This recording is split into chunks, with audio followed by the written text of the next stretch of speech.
Welcome to the Art of Medicine, the program that explores the arts, business, and clinical aspects of the practice of medicine. I'm Dr. Andrew Wilner, and my guest today is Gene Sung. Welcome, Dr. Sung. Hi. Dr. Sung, you are the Director of Critical Care at LA County Hospital in Los Angeles, and you've been in this business a long time, and you are also the author of a paper that came out online in August about the World Brain Death Project's conclusions about brain death. And I read that paper word for word, and I really did. And I was impressed not only at its thoroughness, but the fact that you could actually get it done, because it's the World Brain Death Project. I mean, the whole idea is like get the whole world on board, and just getting the department on board is usually a big deal. So, as department chairman, that's what you do. So you really used your skills. So I want you to tell us a little bit about your background and how you got involved in this topic of brain death.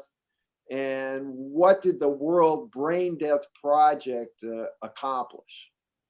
Sure. So I guess if you really want to know the real origins of interest in end-of-life care and brain death, was actually as a medical student, one of my neurology mentors was very interested in brain death and persistent vegetative state. He was a neurologist and a bioethicist, a guy named Ron Cranford from Hennepin County Medical Center, your both of our old stomping grounds. And he had been very involved in some of the persistent vegetative state cases that were going on, like in Florida and elsewhere.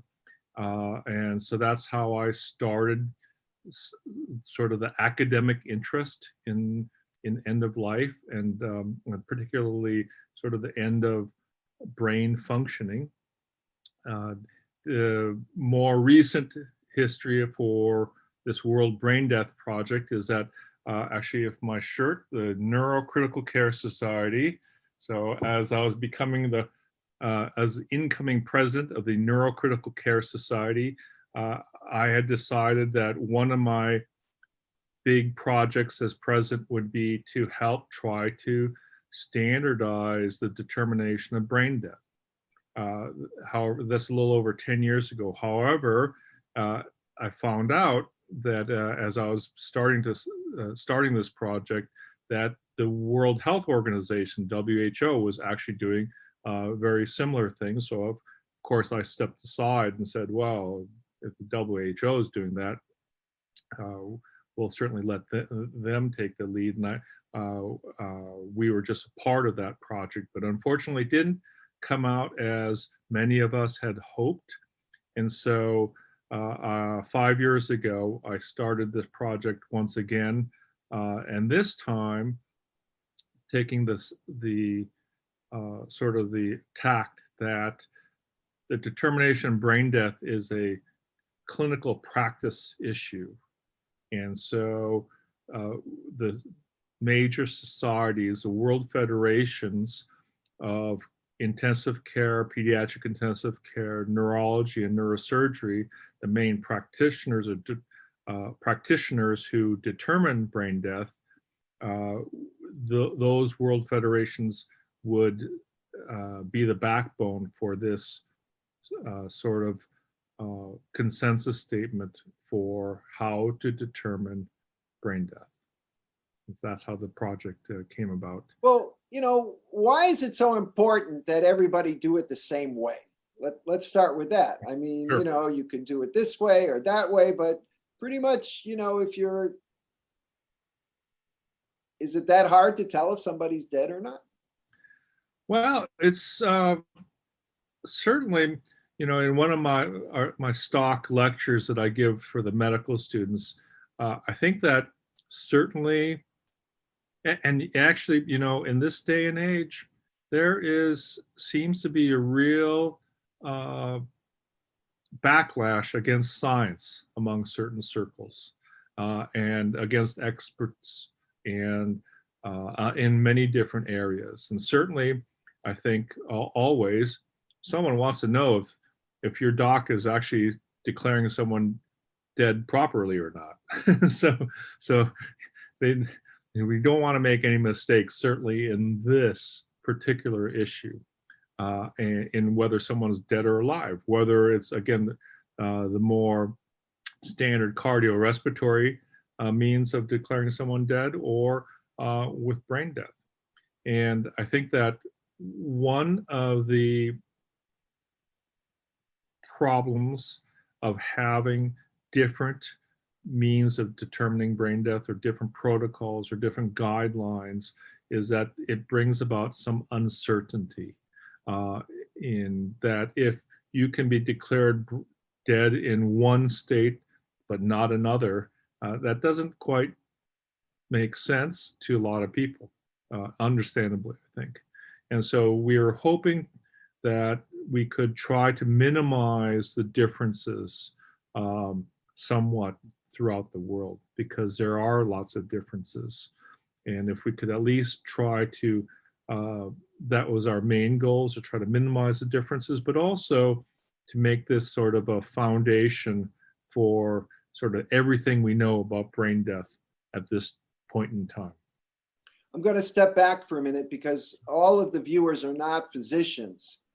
And this really goes back to the time when, you know, if you were dead 50 years ago, you stopped breathing and your heart stopped and you were dead, and there was complete agreement and no debate. There usually wasn't an issue. But once people started being maintained on life support where the machine could breathe for you, then it wasn't so clear. So in 1968, there was the Harvard criteria where they came up with sort of the first formal brain death criteria. And those have evolved over time. And I bring it up because I want to ask you about that. One of the aspects of the Harvard criteria that I didn't see in the world brain death criteria was the necessity for 2 examinations 24 hours apart. And people have asked me about that. And it's like, well, why do you need 2 exams? And it's like, well, I don't know. Is it because you weren't really sure the first time? I don't really know, you know. Right. And if I read this correctly, the World Brain Death criteria, which are very similar, I think, to the American Academy criteria of brain death, yes,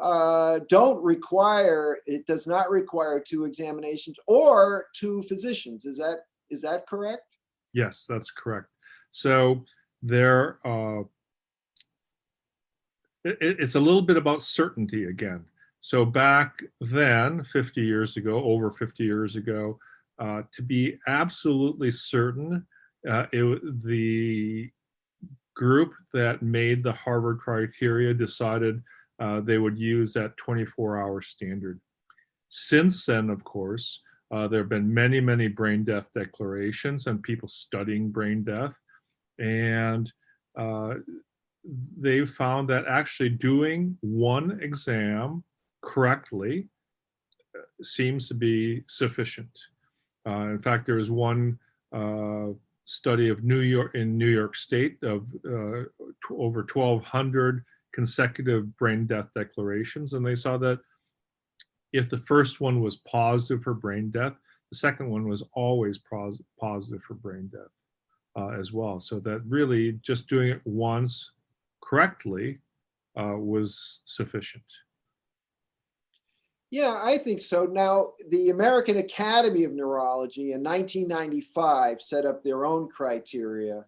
And in 2010, they revised them very minimally. And they said at that time that there's never been anyone who was pronounced brain dead using these very strict criteria with absence of brainstem signs and no spontaneous breathing with an apnea test, and so on, who woke up. It just doesn't happen. Yes. Because I think one of the problems that people say, well, what if there's a miracle, you know, but there's never been a miracle when these criteria have been applied. Is that correct? That's correct. So every once in a while in the literature, you might find an unusual report, but when it's really looked at closely, though it seems clear that the initial brain death determination was not done correctly, or certainly not with the standards that we use here in the US. Yeah, so right, because you read these articles, but then you find out, well, that person, they say came out of a coma. Well, what did they really mean by that? Was it Right. A minimally conscious state or a vegetative state? But they weren't brain dead. And usually the newspaper articles and the TV shows don't really get that nitty gritty, with all of the criteria. So what do physicians need to know about world brain death, this new paper that's bringing everybody on board? Are we going to be doing anything differently? Well, probably not in the US. So I think that in the US and in many Western countries, we've been doing brain death determinations for quite some time and have developed fairly similar protocols throughout the years. And in fact, the World Brain Death Project protocols aren't that significantly different from the American Academy of Neurology latest guidelines from 2010, from 10 years ago. There's some very slight differences, but nothing, certainly nothing major, which also shows you, I think, the strength of clinical brain death determination, that really the pathophysiology and the clinical examination really haven't changed a whole lot. And so if you're doing it properly, I would think actually the only things that are different really are excluding confounders. So certainly there are more and more different situations that arise that weren't around previously. More different types of drugs, for instance, different understanding, and then now particularly the use of hypothermia after cardiac arrest is a new therapy, which does make things a little bit different in how we determine brain death. Excuse me. So last question is, how did you get all these people with different languages and different cultures to actually agree? Yeah, so that was certainly, it was interesting. The hardest part of this was getting the different world federations and all the different affiliated societies to get to work together to agree that those, first of all, that those is an important project to do together. But then they were asked to submit names of their members to help develop this project. And so, as it turned out, the people who were actually involved in the project didn't have that many disagreements at all. And so the people who actually practice brain death and teach and research brain death the most actually had quite a great deal of understanding and agreement with each other. And it was actually just getting it started to get the societies to agree to work together. And so it certainly took some time to get everyone together, to get we have 45 different named authors in this project. And then of course, after the writing of the project and editing of it, it has to go back to the societies to get endorsement. So that's what took a lot of time for sure. And it has been endorsed by the American Academy of Neurology as well, isn't that right? Yes. Well, there are a few societies, such as the American Academy of Neurology, that they have. They use a specific word, endorsement, only for very evidence-based guidelines, and so there is not a whole lot of, randomized controlled trials of how to do brain death determination. So they use another term, which is they affirm the educational value of this. So Well, that's they're on board. but they're on board. You're on board. Well, Dr. Sung, I want to thank you very much for enlightening us about the hard work that you and those in 45 other countries have done to put this together so that we have uniformity and remove some doubt and increase confidence in when we do pronounce brain death as such a serious matter. Thank you. Thank you very much for this opportunity.